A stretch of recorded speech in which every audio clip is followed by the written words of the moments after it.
School master BD YouTube চ্যানেলের পক্ষ থেকে জানাই সবাইকে শুভেচ্ছা।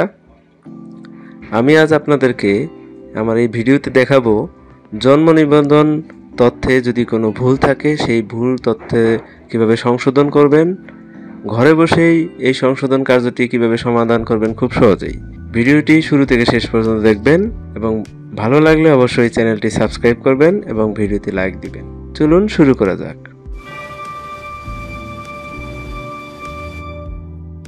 জন্ম নিবন্ধন ভুল তথ্য সংশোধন করার আগে আমাদেরকে অনলাইনে গিয়ে দেখতে হবে জন্ম নিবন্ধনের বর্তমান কি তথ্য রয়েছে। তা দেখার জন্য আমরা যে কোনো একটি ওয়েব ব্রাউজার ওপেন করি এবং সার্চ বারে লিখি bdris.gov.bd লিখে এন্টার প্রেস করি।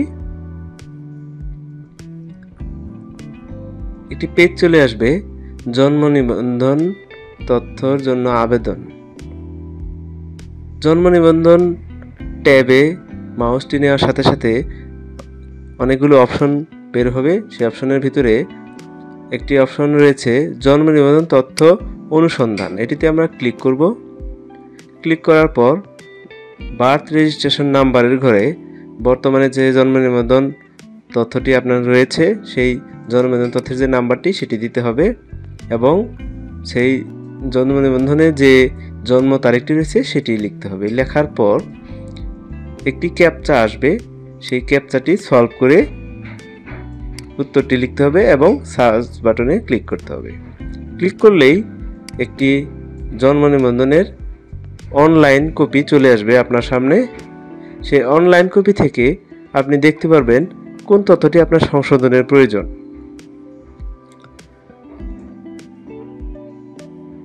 তো এই তথ্য কোনো ভুল যদি থাকে সেই ভুল তথ্যটি কিভাবে সংশোধন করবেন এখন আমি আপনাদেরকে সেটি দেখাবো। জন্ম নিবন্ধন অনলাইন সার্ভারে আমাদের জন্ম নিবন্ধনটি চেক করার পর আমরা যে তথ্যটি সংশোধনের প্রয়োজন অর্থাৎ ভুল যে তথ্যটি রয়েছে সেটি সংশোধন করার জন্য আমরা আবার সেই জন্ম নিবন্ধন সার্ভারে চলে যাব। যাওয়ার পর জন্ম নিবন্ধন ট্যাবে মাউসটি রাখার পর অপশনগুলো বের হবে। সেই অপশনগুলো থেকে জন্ম নিবন্ধন তথ্য সংশোধন আবেদন এটিতে ক্লিক করব। ক্লিক করলেই জন্ম নিবন্ধন সংশোধনের জন্য পেজটি চলে আসবে। এখানে অনেক ইনফরমেশন লেখা আছে, আমরা এটি ভালোভাবে পড়ে নেব। তারপর যার জন্ম নিবন্ধনটি আমরা সংশোধন করব তার জন্ম নিবন্ধন নম্বরটি জন্ম নিবন্ধন নম্বরের ঘরে লিখব। এরপর জন্ম তারিখটি লিখব, যে জন্ম নিবন্ধন সনদে যে তারিখটি রয়েছে সেই তারিখটি আমরা এখানে লিখব।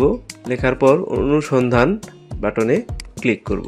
ক্লিক করলে আপনি নিচে একটি তথ্য সম্বলিত লাইন দেখতে পারবেন এবং নির্বাচন করুন ক্লিক করবেন। পরবর্তী পেজে চলে আসবেন। আসার পর এখানে দেশ নির্বাচন করতে হবে এবং বিভাগ নির্বাচন করতে হবে, অর্থাৎ নিবন্ধনকারীর নিবন্ধন কার্যালয়ের যে ঠিকানাটি রয়েছে সেই ঠিকানা আপনাকে এখানে লিখতে হবে। ঠিকানা লেখার পর আপনি পরবর্তীতে ক্লিক করবেন এবং জন্ম তথ্য সংশোধনের জন্য আবেদনপত্রটি এখানে চলে আসবে। এখানে আপনি সংশোধিত তথ্য নির্বাচন করুন, অর্থাৎ যে তথ্যটি আপনি সংশোধন করতে যাচ্ছেন সেটি নির্বাচন করতে হবে। আমি জন্ম তারিখ সংশোধন করব, সেজন্য এখানে জন্ম তারিখ নির্বাচন করলাম এবং চাহিদা সংশোধিত তথ্য যে তারিখটি জন্ম সনদে দেওয়া আছে সেই তারিখ বাদে অন্য তারিখ যেটা আমার সংশোধন করতে হবে সেই তারিখটি এখানে লিখব এবং সংশোধনের কারণ এখানে লিখতে হবে। আমি লিখলাম ভুল লিপিবদ্ধ। যদি আরও কোনো তথ্য সংশোধনের প্রয়োজন থাকে এখানে আরও তথ্য সংশোধন করুন প্লাস এই চিহ্নটি ক্লিক করতে হবে। আমরা তারপরে যাই পরবর্তী তথ্যে। আবেদনকারী ব্যক্তি কে সেখানে উল্লেখ করতে হবে। এখানে আমি দিলাম নিজ, আবেদনকারীর নাম, আবেদনকারীর ঠিকানা দিলাম এবং ফোন নাম্বার ঘরে আবেদনকারীর ফোন নাম্বারটি লিখতে হবে। ইমেল যদি দেওয়া থাকে সেক্ষেত্রে ইমেলটিও এখানে উল্লেখ করলে সেটি ভালো হয়। এরপর সংযোজনে ক্লিক করব। সংযুক্তি রয়েছে, অর্থাৎ আপনার যে সনদটি রয়েছে সেই সার্টিফিকেটটি এখানে সংযোজন করতে হবে। সেই ক্ষেত্রে অবশ্যই সার্টিফিকেটটি আপনাকে আগে থেকে স্ক্যান করে নিতে হবে।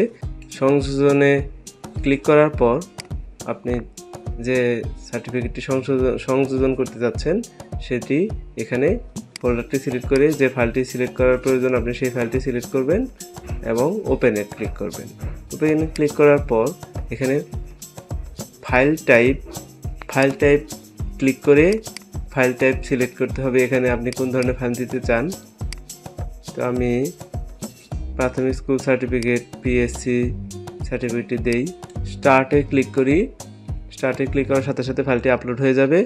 এরপর ফি আদায়ে পেমেন্টের মাধ্যমে কি সিলেক্ট করবেন। আপনি চালানের মাধ্যমে পেমেন্ট করতে পারবেন অথবা ফি আদায়ের মাধ্যমে সরাসরি টাকা পরিশোধ করতে পারবেন এবং সাবমিট করবেন।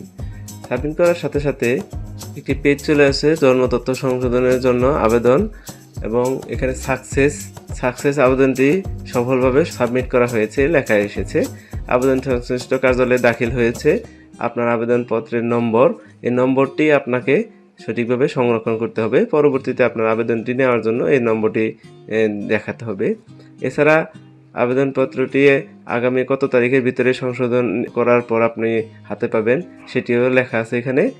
এভাবে আবেদনপত্রটি আপনার সাবমিট হয়েছে। কিন্তু আবেদনপত্রটি আপনি যদি প্রিন্ট করতে চান, প্রিন্ট করে এটি নিজের কাছে সংরক্ষণ করে রাখতে পারবেন।